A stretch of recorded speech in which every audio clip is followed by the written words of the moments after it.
KP Sanghvi હોસ્પિટલની અંદર German ટેકનોલોજીની લેટેસ્ટ 4K સિસ્ટમ અહીંયા અવેલેબલ છે અને all kinds of latest equipments જે લેપ્રોસ્કોપી ઓપરેશનમાં યુઝ થાય છે એ બધા જ અહીંયા અવેલેબલ છે.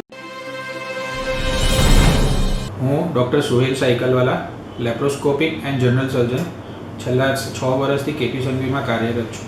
કેપી સંઘવી હોસ્પિટલની અંદર વિવિધ પ્રકારના લેપ્રોસ્કોપિક ઓપરેશન જેમ કે બધા પ્રકારના હર્નિયા, એપેન્ડિક્સ, પિત્તાશયની પથરી, કિડનીની પથરી, હરસ, મસા અને ભગંદરના નજીવા દુખાવાવાળા ઓપરેશન રાહત દરના પેકેજમાં અહીંયા થાય છે. લેપ્રોસ્કોપી સર્જરીમાં નાના નાના 1 સેન્ટીમીટરના હોલ પાડીને એમાંથી ઓપરેશન કરવામાં આવે છે, જેનાથી દર્દીને ઓપરેશન પછી દુખાવો નહીવત થાય છે, રિકવરી ઘણી ઝડપી થાય છે અને રોજિંદા કાર્યોમાં ઘણા ફાસ્ટ જોડાઈ શકે છે. જ્યારે સામાન્ય ઓપરેશન પછી દર્દીને દુખાવાની તકલીફ, હોસ્પિટલમાં રોકાણ વધારે અને ટાંકા પાકવાનો કે એનો ભય રહે છે અને રોજિંદા કાર્યોની અંદર રૂટીનમાં જતાં પણ વાર લાગે છે.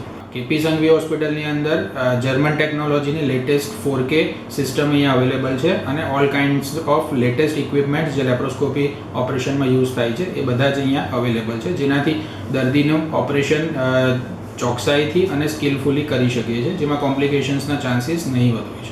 કેપી સંઘવી હોસ્પિટલમાં આંતરડાના લગતા ઘણા કોમ્પ્લિકેટેડ ઓપરેશનો, કેન્સરના ઓપરેશનો પણ દૂરબીનથી શક્ય છે કે જેના ઓપરેશન પછીની કેર જેમ કે સર્જિકલ ICU અને 24 અવર્સ ICUના ડૉક્ટર્સ અહીંયા અવેલેબલ છે, જેનાથી પેશન્ટની કેર વધુ સારી રીતે થઈ શકે છે.